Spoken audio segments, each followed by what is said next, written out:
Berapa orang? Satu orang. Alasannya sakit. Ya, mudah-mudahan ya kita semua diberi kesehatan dan yang sedang sakit segera diberi kesembuhan. Jangan lupa jaga kesehatan juga kalian semua ya. Kemudian pada materi kali ini Ibu akan memulai pembelajaran dengan sesuatu yang baru. Biar gak capek, galak, kita semangat dulu ya. SBG-nya kita tepuk aja. Tepuk pagi, siang, malam, masih ingat? Ingat nggak? Kalau tepuk pagi berapa kali? Satu kali. Tepuk siang? Tepuk sore? Oke, siap? Konsentrasi. Konsentrasi dimulai. Tepuk pagi, tepuk siang, tepuk sore, tepuk pagi, tepuk malam. Konsentrasi. Kalau malam ada nggak? Nanti kalau malam ditepuk nggak? Oke, sekali lagi ya. Konsentrasi dimulai. Tepuk pagi, tepuk malam, tepuk siang, tepuk sore, tepuk pagi, malam. Masih ada. Oke, terima kasih. Tepuk tangan untuk semuanya. Oke, selanjutnya sebelum kita memulai pelajaran, kita lihat slide-nya dulu. Apa saja yang akan kita kerjakan atau kita pelajari hari ini. Nah, Ibu mengingatkan tentang kesepakatan kelas kita yang sudah kita buat sama-sama, ya kan? Yang pertama adalah memulai dan mengakhiri pelajaran tepat waktu. Berarti kita akan menyelesaikan dan memulai tadi sudah tepat waktu dan menyelesaikannya juga tepat waktu. Kemudian yang kedua, menghormati pendapat teman. Jadi kalau ada teman yang berpendapat, meskipun pendapatnya berbeda dengan pendapat kita, kita harus saling menghormati. Kemudian yang ketiga, mengangkat tangan bila ingin bertanya. Ya. Yang keempat, mengangkat tangan bila ingin izin keluar kelas. Misalnya ada yang ingin ke kamar mandi, silakan diperbolehkan, tapi izin terlebih dahulu dengan cara mengangkat tangan. Kemudian yang kelima, bila pembelajaran menggunakan HP, bila tidak menggunakan HP harap di silent. Tapi karena hari ini kita menggunakan HP, jadi di silentnya kecilin aja suaranya, jadi tidak mengganggu kalau ada pembelajaran kita menggunakan HP. Ya. Sepakat dengan kesepakatan kelas kita? Ada yang mau ditambahkan? Barangkali mau menambahkan kesepakatan kelas kita? Tidak ada? Oke. Selanjutnya, nah Ibu akan menggunakan pembelajaran inquiry learning, yaitu langkah-langkahnya. Yang pertama adalah peserta didik atau kalian mengajukan pertanyaan. Kemudian yang kedua, menyelidiki suatu hal dalam berbagai situasi. Karena situasi kita di kelas, maka penyelidikan dilakukan di dalam kelas dan di dalam kelompok. Selanjutnya, peserta didik melakukan analisis dan memberikan deskripsi dalam menemukan hal yang sudah diselidiki. Nanti melalui LKPD. Ya. Selanjutnya yang keempat, mempresentasikan hasil temuan baik secara lisan maupun tertulis. Jadi kalian boleh mengungkapkan hasil dari temuan baik secara langsung maupun ditulis, nanti dibacakan. Ya, jadi nggak usah takut untuk harus menulis apa, bingung, saya lebih suka ngomong langsung, misalnya gitu, silakan. Kemudian yang kelima, proses evaluasi. Peserta didik merefleksikan tentang informasi dan pengetahuan yang diperoleh. Nanti kita akan refleksi bersama-sama. Ini adalah langkahnya, ada 5 ya. Selanjutnya, tujuan dari pembelajaran yang akan dicapai hari ini adalah yang pertama, kalian atau peserta didik mampu memahami pengertian dari pasar bebas. Pasar bebas itu apa? Kemudian memahami tujuan dan fungsi dari pasar bebas. Selanjutnya, siswa memahami ciri-ciri pasar bebas. Dan selanjutnya, siswa memahami dampak positif dan dampak negatif dari pasar bebas. Selanjutnya, untuk kompetensi keterampilan, melalui berbagai informasi yang diperoleh, siswa mampu menyajikan informasi hasil diskusi mengenai pasar bebas dengan penuh percaya diri. Yang tadi informasinya disampaikan secara lisan maupun tertulis. Selanjutnya, nah ini pertanyaan pemantik untuk memulai pembelajaran kita, yaitu apa yang kalian ketahui tentang pasar bebas. Nah, nanti kita akan bertanya, tapi itu adalah pertanyaannya. Apa yang kalian ketahui tentang pasar bebas? Kalian tahu kan pasar, ada pasar modern, ada pasar tradisional. Nah ini beda lagi, pasar bebas. Nah kalian diminta untuk mengungkapkan ide tentang apa sih pasar bebas itu. Selanjutnya, manfaat dari pembelajaran. Tentu saja setiap pembelajaran akan ada manfaatnya. Nah manfaatnya itu adalah kalian mengerti setelah tadi memantik kalian jawab apa itu pasar bebas. Nah manfaatnya adalah kalian jadi tahu pasar bebas itu apa, tujuan dan fungsinya pasar bebas itu apa, ciri-cirinya pasar bebas bagaimana, dan dampak positif dan negatif dari pasar bebas itu apa. Nah itu adalah manfaat dari pembelajaran kita hari ini. Nah asesmennya itu berupa soal dan kemudian menjadikan presentasi informasi hasil diskusi. Nah ini asesmen yang akan Ibu berikan kepada kalian di akhir pembelajaran. Nah sekarang untuk memulai pembelajaran, mari kita mindfulness dulu, mengumpulkan energi dan tenaga kalian.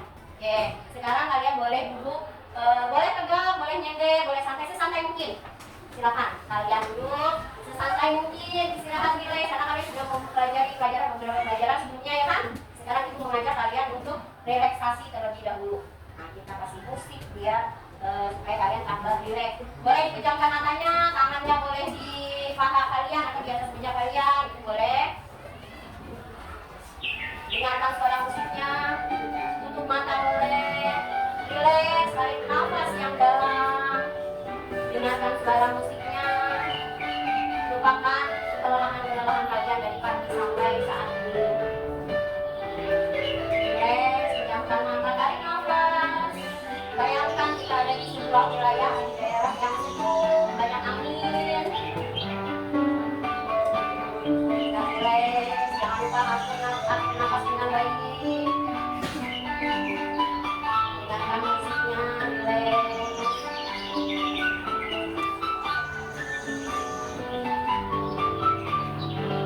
Oke, saatnya kalian melepaskan kelelahan.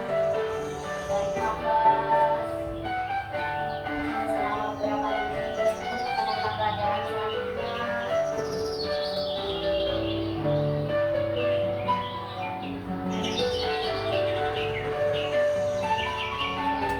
Siap-siap buka mata pelan-pelan, buka mata pelan-pelan, dengan rileks, tarik nafas, hembuskan, tarik nafas, hembuskan.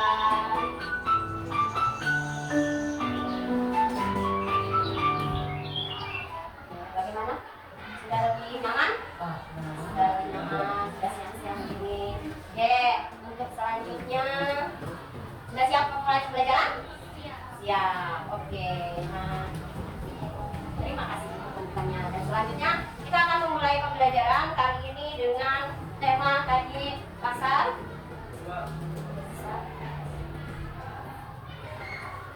Adakah yang dari kalian yang ingin bertanya tentang materi kita hari ini sebelum menjelaskan semuanya?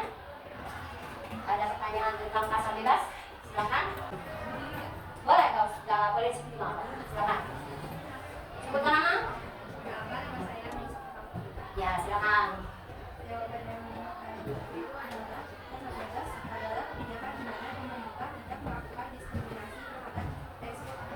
Ya, itu benar sekali. Jadi yang namanya pasar bebas, pemerintah tidak intervensi. Pasar bebas itu pemerintah tidak mengintervensi terhadap harga maupun barang yang dijual. Jadi kalau pasar bebas itu perdagangan antara negara yang satu dengan negara yang lain, atau benua di negara satu dengan benua di negara di benua lain maksudnya. Jadi pemerintah tidak mengintervensi karena yang namanya pasar bebas memang ada kebebasan di sana untuk menentukan harga, perang harga antara barang yang satu dengan barang yang lain. Tidak ada intervensi dari pemerintah. Nah, untuk itu kita akan memulai pembelajarannya. Pembelajaran tentang pasar bebas. Kalian bisa kita saksikan bersama. Selamat datang di channel Pelajar IPS Seru. Di sini, belajar IPS jadi mudah dan betah. Sekarang, kita akan membahas materi tentang pasar bebas. Secara umum, pasar bisa diartikan sebagai tempat bertemunya penjual dan pembeli untuk melakukan transaksi perdagangan. Sementara dalam ilmu ekonomi, pasar adalah sarana bertemunya permintaan dan penawaran, yang artinya tidak mengharuskan penjual atau pembeli untuk saling bertemu. Dalam kehidupan sehari-hari, pasti kalian telah mengenal pasar tradisional dan pasar modern. Sekarang, apa itu pasar bebas? Pasar bebas atau dikenal juga dengan perdagangan bebas adalah kebijakan di mana pemerintah tidak melakukan diskriminasi atau pembedaan terhadap kegiatan ekspor dan impor. Kebijakan perdagangan bebas umumnya memprioritaskan hal-hal berikut ini. Pertama, perdagangan barang tanpa pajak termasuk tarif atau hambatan perdagangan lainnya. Kedua, perdagangan jasa tanpa pajak atau hambatan perdagangan lainnya. Ketiga, akses ke pasar yang tidak diatur. Keempat, akses informasi ke pasar yang tidak diatur. Di dunia ini, setidaknya ada 5 organisasi atau badan pengelola pasar bebas. Lalu, apa saja organisasi atau badan pengelola pasar bebas di dunia? Organisasi atau pengelola pasar bebas di dunia antara lain adalah Masyarakat Ekonomi ASEAN atau MEA, ASEAN Free Trade Area atau AFTA, Asia Pacific Economic Corporation atau APEC, Eropa atau Uni Eropa, dan World Trade Organization atau WTO. Mari kita bahas satu persatu. Pertama, Masyarakat Ekonomi ASEAN atau MFA. Masyarakat Ekonomi ASEAN adalah bentuk integrasi ekonomi ASEAN. Artinya, semua negara-negara yang ada di kawasan Asia Tenggara atau ASEAN menerapkan sistem perdagangan bebas. Tujuan utama MFA antara lain adalah: pertama, MFA akan dijadikan sebagai kawasan yang memiliki perkembangan ekonomi yang merata dengan memprioritaskan usaha kecil menengah atau UKM. Kedua, MFA akan dibentuk sebagai kawasan ekonomi dengan tingkat kompetisi yang tinggi. Ketiga, MFA sebagai pasar tunggal dan basis produksi internasional. Dan yang keempat, MFA akan diintegrasikan secara penuh terhadap perekonomian global.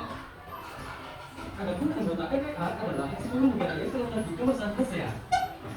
Yang kedua, ASEAN Free Trade Area atau AFTA. ASEAN Free Trade atau AFTA merupakan wujud dari kesepakatan negara-negara ASEAN untuk membentuk suatu kawasan perdagangan bebas.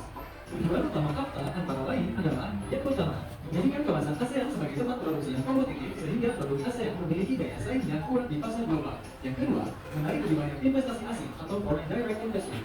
Yang ketiga, meningkatkan perdagangan antar negara anggota ASEAN. Yang ketiga, Asia Pacific Economic Corporation atau APEC. APEC adalah forum kerjasama antara 21 negara di lingkar Samudra Pasifik yang berdiri sejak tahun 1989. Berdirinya organisasi APEC dilatar belakangi akibat berkembangnya Uni Soviet dengan sistem ekonomi komunis dan Eropa Timur yang berubah menjadi sistem ekonomi liberal dan bebas. Tujuan utama APEC antara lain adalah: 1. Meningkatkan kesejahteraan dan pertumbuhan ekonomi di kawasan Asia Pasifik dan meningkatkan kerjasama ekonomi melalui peningkatan volume perdagangan dan investasi. 2. Memperjuangkan kepentingan ekonomi di kawasan Asia Pasifik. 3. Tempat usaha negara maju untuk membantu negara berkembang. 4. Meningkatkan perdagangan dan investasi antar anggota. 5. Menjalankan kebijakan ekonomi secara sehat dengan tingkat inflasi yang rendah. 6. Mengurangi dan mengatasi sengketa ekonomi perdagangan. Yang keempat, Masyarakat Ekonomi Eropa atau Uni Eropa. Pembentukan Uni Eropa dilatar belakangi oleh kondisi ekonomi dan politik negara-negara Eropa pasca Perang Dunia yang mengalami perpecahan dan kekacauan.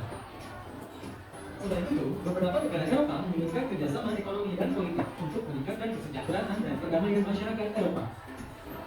Gagasan pembentukan Uni Eropa berawal ketika Prancis dan Jerman Barat memiliki keinginan untuk melakukan kerjasama dalam sektor industri baja dan batu bara. Tujuan utama Uni Eropa antara lain adalah: 1. Integrasi Eropa dengan cara menjalin kerjasama ekonomi, memperbaiki taraf hidup, dan memperluas lapangan kerja. 2. Memajukan perdagangan dan menjamin adanya persaingan bebas serta keseimbangan perdagangan antar negara anggota. 3. Menghapuskan semua rintangan yang menyambat lanjutnya perdagangan internasional. 4. Meluaskan hubungan dengan negara-negara selain anggota Uni Eropa. Dan organisasi yang terakhir yang kelima adalah World Trade Organization atau WTO. WTO sebagai organisasi perdagangan dunia merupakan satu-satunya badan internasional yang mengatur masalah perdagangan antar negara. Tujuan utama WTO antara lain adalah: yang pertama, meningkatkan kesejahteraan negara-negara anggota melalui perdagangan bebas. Yang kedua, membantu produsen barang dan jasa serta eksportir dan importir dalam kegiatan perdagangan. Yang ketiga, mendorong lebih kerugian perdagangan dunia. Yang keempat, menciptakan rangkaian dan aturan prinsip guna mengatur perdagangan internasional. Yang kelima, menyusun kewajiban anggotanya untuk menjamin berjalannya sistem internasional non-diskriminatif. Yang keenam, menyediakan forum untuk membicarakan isu-isu perdagangan internasional. Dan yang ketujuh, menyediakan mekanisme penyelesaian perdagangan internasional. Terima kasih sudah menonton video ini. Nah, itu adalah materi tentang pasar bebas yang kalian bisa temukan di banyak. Nah, kalau kalian mau cari informasi tentang pasar bebas di channel yang lain, silakan. Karena makin banyak referensi yang kalian lihat, kalian baca, kalian dengar, itu akan lebih memperkaya pengetahuan kalian tentang pasar bebas. Nah, jadi kalian sudah mendengar kan tentang materi pasar bebas melalui video. Ibu juga punya materi yang berbentuk kanvanya yang sudah dibuat. Nah, ini juga ini adalah tentang materi pasar bebas yang dibuat, sudah ibu share kan? Ibu sudah share. Ini kalian bisa membacanya nanti setelah kalian yang kalian mau membaca, mau lihat video silakan, mau membaca silakan, yang mau gambar juga silakan, nanti ibu share lewat grup ya. Kemudian ini juga ada gambar pasar bebas sudah kalian lihat juga. Ini ada yang tahu ini gambar pasar apa? Pasar apa, ada yang tahu? Pasar tradisional. Ciri-ciri pasar tradisional itu adalah pembeli dan penjual bertemu secara langsung di sebuah pasar. Dan kalau pasar tradisional itu barang yang dibelanjakannya itu banyak, berbagai macam jenis. Itu pasar tradisional. Ada yang pernah ke pasar? Pernah ke pasar? Dan kan anak kita dekat dengan pasar ya. Nah, selanjutnya ini pasar modern. Pasar modern ini lebih rapi, lebih tertata. Sebenarnya sama juga dengan pasar, hanya saja lokasi atau tempat dan juga display barang-barangnya lebih berbeda. Contohnya kalau daging ya, di bagian daging, sayuran, di tempat sayuran semuanya sayuran, atau di ikan, jadi lebih ditata dengan baik. Dan juga tempatnya yang mungkin lebih nyaman karena sudah ada yang ber-AC gitu kan. Pasar modern sini kalian sudah pernah? Di sini ada pasar modern di Indomaret, Alfamart sebenarnya termasuk juga pasar modern karena di sana dijual cuma barangnya tidak terlalu banyak. Di sana udah ada makanan, minuman, alat tulis, segala macam udah cukup banyak gitu kan. Itu masuk pasar juga, termasuk yang pasar modern. Kalau ini pasar di Jakarta, seperti ini pasarnya. Nah selanjutnya, gambar yang selanjutnya adalah ini yang tadi kalian lihat tentang organisasi pasar bebas. Ini gambar-gambarnya, nanti ibu share. Kalau pasar bebas, kalau kita mau dagang ke luar negeri bisa nggak Bu? Bisa, sekarang banyak online. Kalian beli sesuatu di luar negeri juga dari online juga bisa kan? Misalnya lewat Shopee, kalian belanja ke Amerika, misalnya itu pasti bisa. Bisa, sekarang udah lebih mudah karena teknologi. Selanjutnya, ini organisasi pasar bebas yang tadi kalian lihat. Ada APEC, ada WTO, ada AFTA, dan juga ada ini APEC. Ini APEC, ASEAN Pacific Economic Cooperation, jadi kerjasama ekonomi antara Asia Pasifik. Selanjutnya ini ada FEE, Masyarakat Ekonomi Eropa, jadi anggota negara Eropa menjadi organisasi ekonomi yaitu FEE. Selanjutnya AFTA ini tingkat ASEAN, termasuk Indonesia masuk di dalamnya. Jadi ini adalah konferensi tingkat tinggi ASEAN, dibentuknya AFTA itu khusus negara-negara di ASEAN yang kerjasama di bidang ekonomi. Selanjutnya OPEC. Nah, ini OPEC ini adalah Organization of Petroleum Exporting Countries. Jadi negara-negara pengekspor minyak. Petroleum itu minyak di dunia. Jadi semua negara yang mengekspor minyak ke luar negeri dia masuk dalam organisasi OPEC. Selanjutnya World Trade Organization, ini WTO juga organisasi perdagangan bebas. Ini gambar-gambarnya bahwa kalau memesan atau membeli barang dari luar negeri itu melalui jalur laut maupun udara, karena dikirimnya banyak ke berbagai negara. Karena ini yang digunakan kapal, pelabuhan menjadi tempat transit barang-barang yang akan diekspor maupun diimpor. Sampai di sini ada yang mau ditanyakan? Ada yang mau ditanyakan tentang pembelajaran kita hari ini? Tidak ada yang mau ditanyakan? Sudah cukup? Oke. Kalau sudah tidak ada yang mau ditanyakan, maka Ibu akan memberikan kalian materi pengetahuan LKPD. Kita mulai dari pengetahuan dulu ya. Mulai dari LKPD. Nah ini adalah yang harus kalian gambar dulu. Boleh kalian membuat kelompok. Jadi materinya, boleh kalian membuat kelompok misalnya berputar kursi atau bagaimana, atau mau pindah kursi boleh, ya bebas.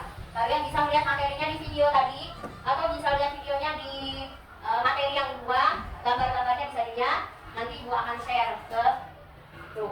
Kemarin sudah yang materinya, selanjutnya Ibu kirim yang gambar dan video. Ya, nanti kalau dibagikan ke teman-teman ya. Kalau ada yang mau ditanyakan, silakan bertanya, tidak usah ragu. Kalau tidak bisa bertanya secara langsung, boleh melalui chat. Sudah ada? Bisa dilihat?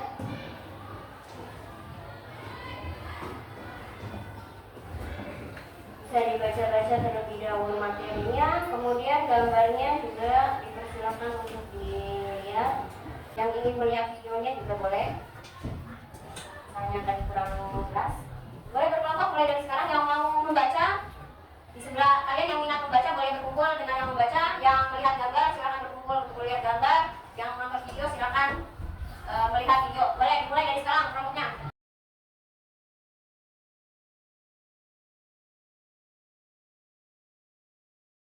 Nah, sudah dilihat?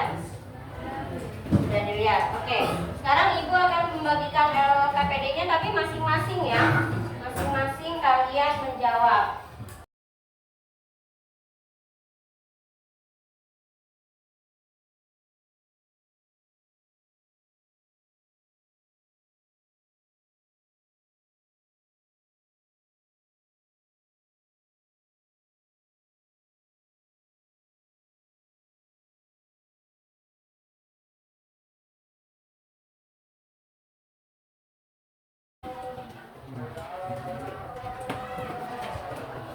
Ya, namanya.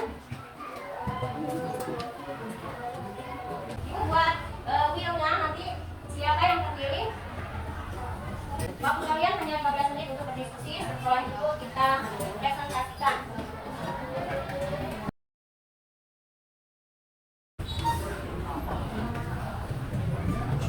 Kelompok 4, kali ini silakan kelompok 4.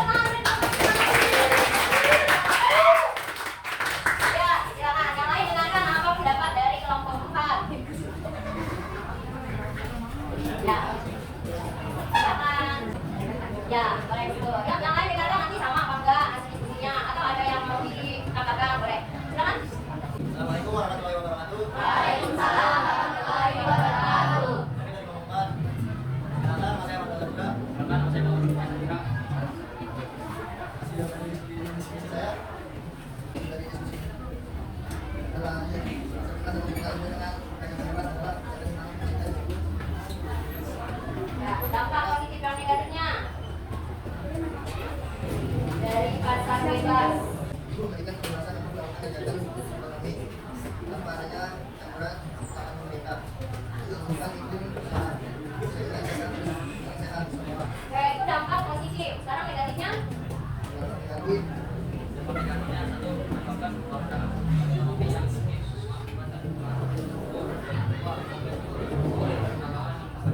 Oke, nah, dan itu sudah dampak positif dan negatif dari pasar bebas. Jadi pasar bebas sendiri tentu saja dampak positifnya ada, negatifnya ada. Tentu saja yang kita ambil dari kegiatan pasar bebas ini positif, ya kan? Tapi yang negatif itu harus dipahami juga, karena dampak negatif harus bisa diminimalisir untuk perdagangan bebas atau perdagangan dengan negara luar. Oke, kita kasih tepuk salut dulu yuk buat temennya yang udah berani. Oke, tepuk salut. Salut. Oke, terima kasih. Selanjutnya, kita untuk kali ini presentasi kita juga saja ya. Tadi sudah 1, kemudian yang presentasi kedua dan ketiga. Oke, siap? Kita putar Inspira.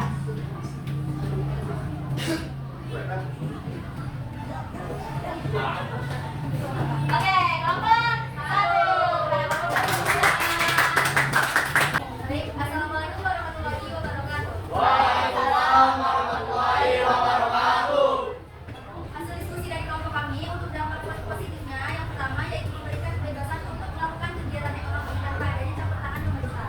Yang kedua, menimbulkan iklim persaingan dagang yang sehat. Selanjutnya, yang ketiga,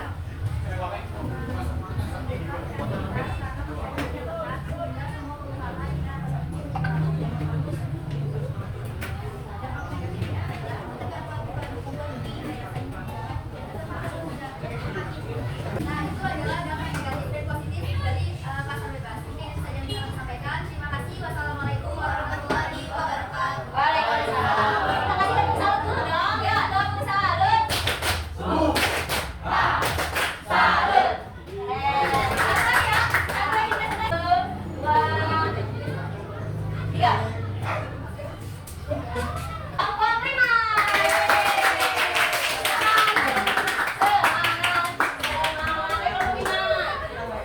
Assalamualaikum warahmatullahi wabarakatuh. Waalaikumsalam warahmatullahi wabarakatuh.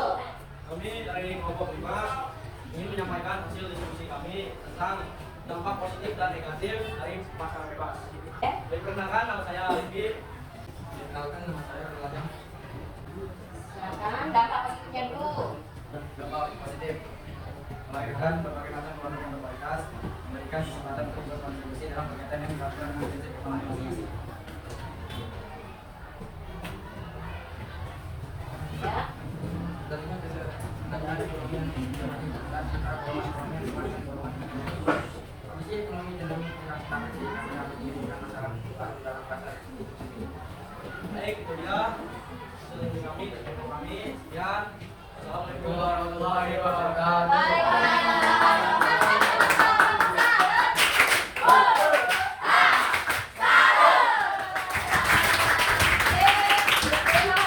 Tadi sudah presentasi, kita sudah mengatakan kalau pengetahuan tentang tadi apa?